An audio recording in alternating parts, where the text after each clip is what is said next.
ആപ്കി അദാലത്ത് പരിശോധിക്കുന്നു. ലോകപ്രശസ്തനായ ബിസിനസ് തലവൻ ഗൗതം അദാനിക്കു നേരെയുള്ള ആരോപണം, അതായത് ഇദ്ദേഹം നന്ദിയില്ലാത്തവനാണെന്ന അഭിപ്രായത്തെപ്പറ്റി. ഗൗതം ഭായി, നിങ്ങളുടെ പേര് വന്നപ്പോൾ ജനങ്ങൾ എന്താ പറയുന്നതെന്നറിയാവോ? ഇദ്ദേഹത്തിന്റെ പേര് മാത്രം മതി, ഗൗതം അഡാനി. മാത്രമല്ല, നമ്മുടെ ദേശത്തൊരു വ്യക്തിയുണ്ട്. കഴിഞ്ഞ 8 വർഷങ്ങളായി അദ്ദേഹം കഠിനമായി കഷ്ടപ്പെട്ട് താങ്കളെ ഉന്നതിയിലെത്തിച്ചു. അദ്ദേഹം ദിവസവും താങ്കളുടെ പേരാണ് പറയുന്നത്. അദ്ദേഹം ആരാണെന്ന് താങ്കൾക്കും അറിയാം, രാഹുൽ.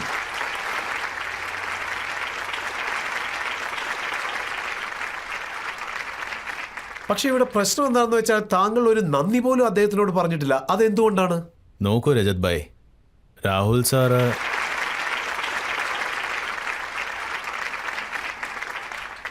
കോൺഗ്രസ് പാർട്ടിയുടെ വലിയൊരു നേതാവാണ്. അതുമാത്രമല്ല, എനിക്ക് മനസ്സിലായിടത്തോളം എന്നെപ്പോലത്തെ ഒരു ഇൻഡസ്ട്രിയലിസ്റ്റ് അദ്ദേഹത്തിനെ കുറിച്ച് എന്തെങ്കിലും പറയുന്നത് അത്ര നല്ലതല്ല. അദ്ദേഹം ഒരു നല്ല നേതാവാണ്. അദ്ദേഹത്തിനെ ഫോളോ ചെയ്യുമ്പോൾ അദ്ദേഹവും നാട്ടിന് വേണ്ടി കഷ്ടപ്പെടുന്ന ഒരാളാണ്. ചിലപ്പോഴൊക്കെ അദ്ദേഹം ഒരു ആവേശത്തിൽ പറയുന്ന കാര്യങ്ങൾ അത് ആൾക്കാർ കളിയാക്കാറുണ്ട്. ഞാനതൊരു പൊളിറ്റിക്കൽ കാര്യമായതുകൊണ്ട് അത്ര വലുതാക്കി നോക്കാറില്ല. നോക്കൂ, താങ്കൾ അദ്ദേഹത്തെ പറ്റി സംസാരിക്കാറില്ല, പക്ഷെ അദ്ദേഹം സംസാരിക്കാറുണ്ട്. 2-3 ഉദാഹരണം ഞാൻ പറയാം. രാഹുൽ ഗാന്ധി പറയുക, ഇത് പഴയൊരു ന്യൂസാണ്, 2022 ഫെബ്രുവരിയിലുള്ളത്. മോദി സർക്കാർ ഇന്ത്യയിലുള്ള എല്ലാ പോർട്ടും, എല്ലാ എയർപോർട്ടും, എല്ലാ ഗ്യാസും ട്രാൻസ്മിഷനും, എല്ലാ പവറും, എല്ലാ മൈനിങ്ങും, എല്ലാ ഗ്രീൻ എനർജി ഗ്യാസും എല്ലാ അഡാനിയുടെ ഏൽപ്പിച്ചെന്ന്. നോക്കൂ രജത് ഭായ്, ഒരു കുറ്റം പറയുമ്പോൾ എല്ലാം അറിഞ്ഞ് സംസാരിക്കണം. ശ്രദ്ധിച്ച് കേട്ടോളൂ.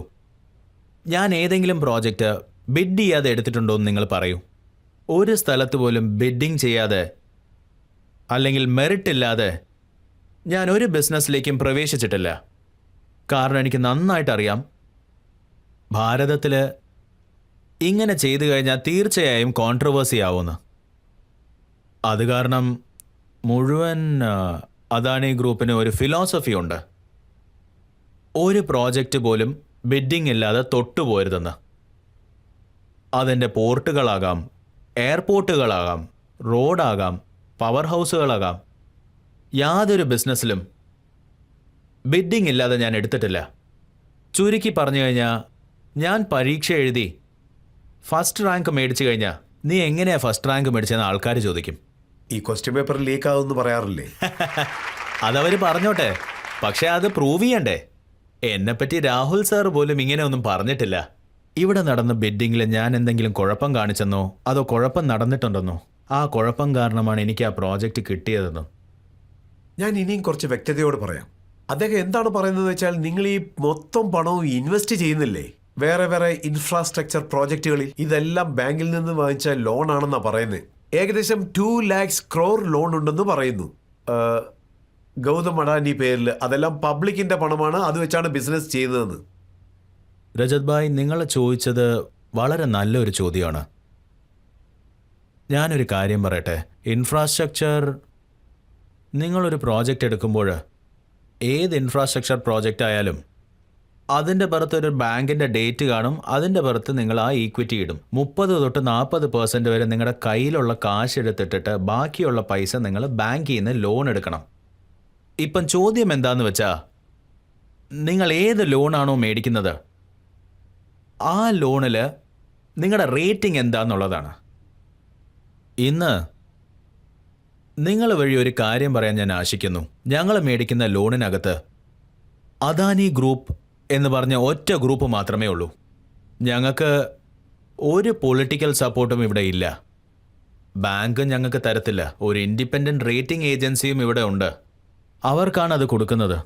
അവരും മുഴുവനായിട്ട് നിങ്ങളുടെ ഫിനാൻഷ്യൽ അനാലിസിസ് ചെയ്തിട്ടാണ് തരുന്നത്. അത് ബേസിക്കായിട്ട് ഞങ്ങൾ വച്ചിട്ടാണ് ആർക്ക് ലോൺ കൊടുക്കണോ അവർക്ക് കൊടുക്കുന്നത്. ഇത് നോക്കിക്കഴിഞ്ഞാൽ നമ്മുടെ ഇന്ത്യയിലും നടക്കും. എത്രത്തോളം ബാങ്കുകളുണ്ടോ അവിടെ കോർപ്പറേറ്റുകളും കാണും. ഇന്ന് അദാനി ഗ്രൂപ്പിൻ്റെ എല്ലാ കമ്പനീസിലും ഇന്ത്യയുടെ റേറ്റിംഗ് ഉണ്ടല്ലോ, അതായത് ഭാരതത്തിൻ്റെ റേറ്റിംഗ്, അതിൻ്റെ ഈക്വൽ ആയിരിക്കും ഇത്, which is A sovereign rating.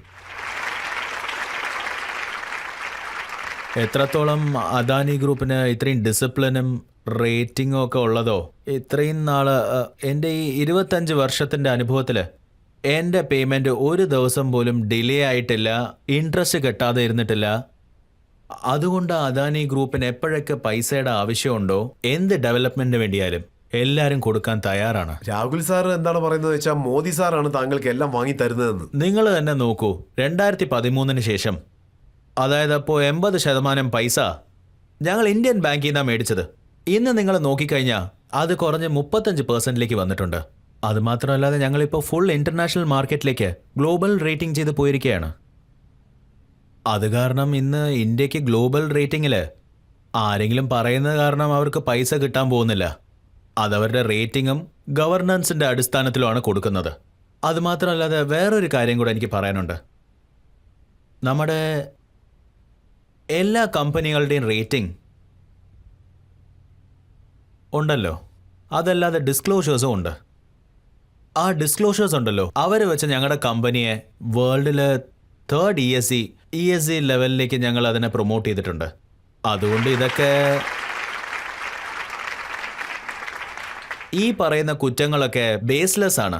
സാരമല്ല, രാഷ്ട്രീയമല്ലേ, അവരുടെ ഇഷ്ടത്തിന് വായിൽ വന്നതൊക്കെ അവർ വിളിച്ചു പറയും. പക്ഷെ അതിനുള്ള ഉത്തരം ലെൻഡേഴ്സ് കൊടുത്തോളും. ഞങ്ങൾ ബോറോവേഴ്സ് ഉള്ളത് കാരണമല്ലേ ലെൻഡേഴ്സ് ഉള്ളത്.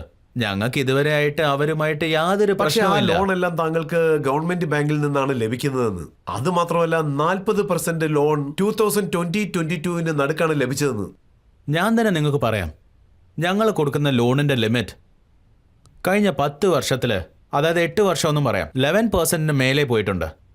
അതുമാത്രമല്ലാതെ ഞങ്ങളുടെ ഇൻകമും 24%ലേക്ക് പോയിട്ടുണ്ട്. അതായത് ഞങ്ങളുടെ പ്രോഫിറ്റ് അല്ലേ, പ്രോഫിറ്റ് പെർസെൻറ്റേജ്, അത് കാരണമാണ് ഞങ്ങളുടെ റേറ്റിംഗ് ഇമ്പ്രൂവ് ആയിക്കൊണ്ടിരിക്കുന്നത്. അത് ഞങ്ങളുടെ ബോറോയിങ്ങിനെക്കാട്ടി കൂടുതലാണ്.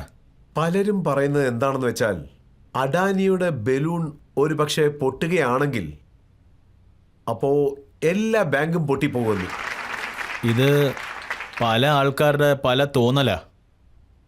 പക്ഷെ ഞാൻ നിങ്ങൾക്ക് വാക്ക് തരാം, അദാനിയുടെ അസറ്റ് ലോണിനെക്കാട്ടി 3-4 മടങ്ങ് കൂടുതലാണെന്ന്. അതുകൊണ്ട് ഞങ്ങളുടെ കയ്യിൽ ആരുടെ പൈസയും അൺസെക്യൂർഡ് ആയിട്ട് ഇല്ല. അങ്ങനെയാണെങ്കിൽ ഈ ബലൂൺ പൊട്ടുകയില്ല, പറന്നുകൊണ്ടേയിരിക്കുമെന്ന്. ഇന്ത്യ മുന്നേറുന്നവരെ ഈ ബലൂൺ മേലെ തന്നെ പറന്നുകൊണ്ടിരിക്കും. ഇവിടെ ഇപ്പോൾ ജനങ്ങൾ ചോദ്യം ചോദിക്കാൻ തയ്യാറാണ്. താങ്കൾ സർ, താങ്കൾ നമ്പറുകൾ പ്രധാനമല്ലെന്നും അത് വെറും മായയാണെന്നുമാണ് നിങ്ങൾ പറയുന്നത്. പക്ഷേ നിങ്ങളെ കാണുമ്പോൾ ഞങ്ങൾക്ക് ശരിക്കും അഭിമാനം തോന്നുകയാണ്. ലോകത്തെ തന്നെ ഏറ്റവും പണക്കാരനായ ഒരാൾ നമ്മുടെ രാജ്യത്തു നിന്നാണെന്ന് ഓർക്കുമ്പോൾ. എൻ്റെ ചോദ്യം എന്താണെന്ന് വെച്ചാൽ, നിങ്ങൾ ജീവിതത്തിൽ ഇതുവരെ ഒരുപാട് റിസ്കുകൾ എടുത്തിട്ടുണ്ടാവും. അപ്പോഴൊന്നും നിങ്ങൾക്ക് ഒരല്പം പോലും പേടി തോന്നിയില്ലേ? നിങ്ങൾ റിസ്ക് എടുക്കുമ്പോൾ ആദ്യം ആ റിസ്കിനെ ജഡ്ജ് ചെയ്യാൻ നിങ്ങൾക്ക് അറിയണം. ഞാൻ പല സ്ഥലത്ത് റിസ്ക് എടുത്തിട്ടുണ്ട്, പക്ഷേ എല്ലാ സ്ഥലത്തും ഞാൻ ജയിച്ചിട്ടൊന്നുമില്ല. പല സ്ഥലത്ത് ഞാൻ തോറ്റിട്ടുമുണ്ട്. അതുകൊണ്ട് റിസ്ക് എടുക്കാൻ വേണ്ടി നിങ്ങളുടെ കയ്യിൽ സ്കില്ലും ആവശ്യമുണ്ട്. അത് കടന്നു പോകാൻ നിങ്ങൾക്ക് അറിയണം. അതിനുവേണ്ടി നിങ്ങൾ കഠിനാധ്വാനവും ചെയ്യണം.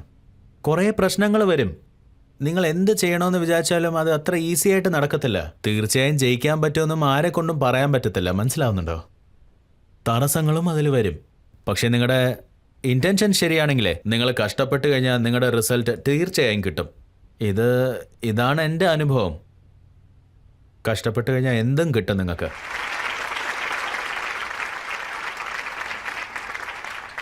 രാഹുൽ ഗാന്ധി മറ്റൊരു കുറ്റവും പറയുന്നുണ്ട്. മോദിജി ഭയങ്കര സപ്പോർട്ട് ചെയ്യുന്നുണ്ടെന്ന്. മൂന്ദ്ര പോർട്ട് ട്രസ്റ്റിൽ നിന്നും, അതാണ് താങ്കളുടെ ആദ്യത്തെ പോർട്ട്, അതാണ് ആദ്യമായി നിർമ്മിച്ചത്. 2021 സെപ്റ്റംബറിൽ 20,000 കോടി മതിപ്പുള്ള ഡ്രഗ്സ് പിടിച്ചെടുത്തെന്ന്. 2022 മെയ്യിൽ 500 കോടി മതിപ്പുള്ള ഡ്രഗ്സും.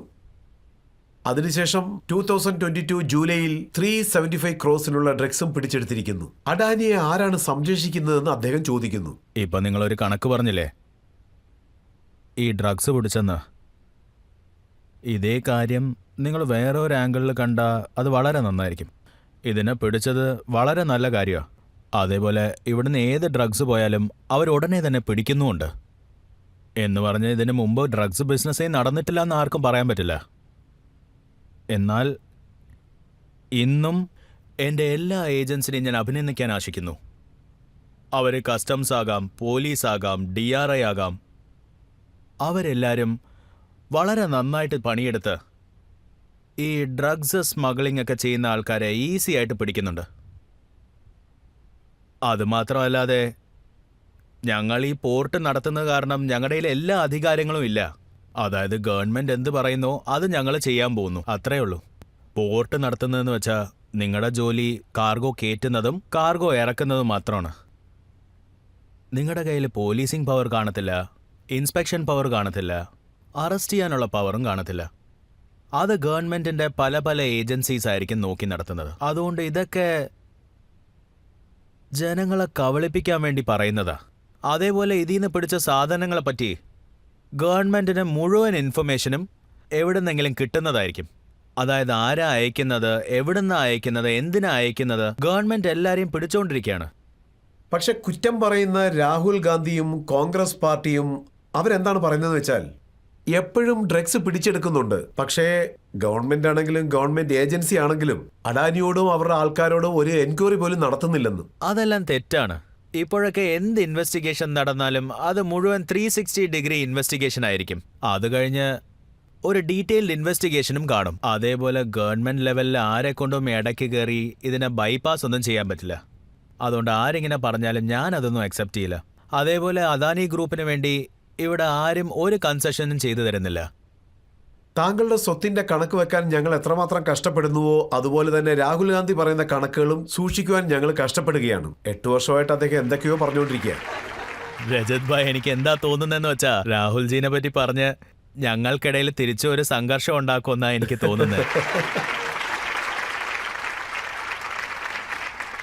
നാളെ അദ്ദേഹം വേറെ ഒരു സ്റ്റേറ്റ്മെന്റും കൂടെ കൊടുക്കും. ഞാൻ പറയാണ്, രാഹുൽജി നല്ല ഒരു പൊളിറ്റിക്കൽ ലീഡറാണ്. അദ്ദേഹം എന്ത് ചെയ്യാനാ? അദ്ദേഹം ഒരു പൊളിറ്റിക്കൽ പാർട്ടി നടത്തുന്ന ആളല്ലേ. തീർച്ചയായും ഐഡിയോളജിക്കൽ ഡിഫറൻസസ് കാണും. അതുകൊണ്ടായിരിക്കും അദ്ദേഹം ഇങ്ങനത്തെ കുറ്റങ്ങൾ പറയുന്നത്. ഞാനൊരു പാവം വ്യവസായ പ്രമുഖനാ. സോ അത് കാരണം ഞാൻ എന്റെ ജോലി ചെയ്തുകൊണ്ടിരിക്കുന്നു, അദ്ദേഹം അദ്ദേഹത്തിന്റെ ജോലി ചെയ്തുകൊണ്ടിരിക്കുന്നു. അദ്ദേഹം നിർത്താൻ പോകുന്നുമില്ല, നിങ്ങൾ നിർത്തുന്ന ലക്ഷണവും ഇല്ല. അദ്ദേഹം മറ്റൊരു കാര്യം കൂടി പറയുന്നുണ്ട്, ഇതും അദ്ദേഹത്തിന് ബുദ്ധിമുട്ടാണെന്ന്. ഈ നരേന്ദ്രമോദി സ്റ്റേഡിയം ഇല്ലേ, അതിനുള്ളിൽ ഒരു ക്രിക്കറ്റ് പിച്ച് ഉണ്ടെന്ന്. ഒരു എൻഡിന്റെ പേര് എന്തിനാണ് അഡാനി എൻഡ്? അതെന്താന്ന് വെച്ചാ ഒരു സ്റ്റേഡിയം ഒക്കെ കെട്ടുമ്പോഴേ അവിടെ കുറെ ഓപ്ഷൻസ് ഒക്കെ നടക്കും. അപ്പോൾ അവിടെ സ്റ്റേഡിയമില് സ്പോൺസേഴ്സ് എന്ന് പറഞ്ഞൊരു കാര്യം വരില്ലേ. ഒരു സൈഡിൽ അദാനി സ്റ്റേഡിയം, മറ്റൊരു സൈഡിൽ റിലയൻസ് സ്റ്റേഡിയം. സോ 2 ഗ്രൂപ്പ്സും പൈസ കൊടുത്ത് റൈറ്റ്സ് മേടിച്ചിട്ടുണ്ട്. അതിലെന്താ തെറ്റെന്ന് എനിക്ക് മനസ്സിലാവുന്നില്ല. നിങ്ങൾ രാഹുൽ ഗാന്ധിയെ പറ്റി ഒന്നും സംസാരിച്ച് കേട്ടിട്ടില്ല. പക്ഷെ ഇന്ന് പബ്ലിക് നിങ്ങളുടെ മുന്നിലുണ്ട്. അതുകൊണ്ട് എന്തെങ്കിലും പറയാനുണ്ടെങ്കിൽ പറഞ്ഞോളൂ.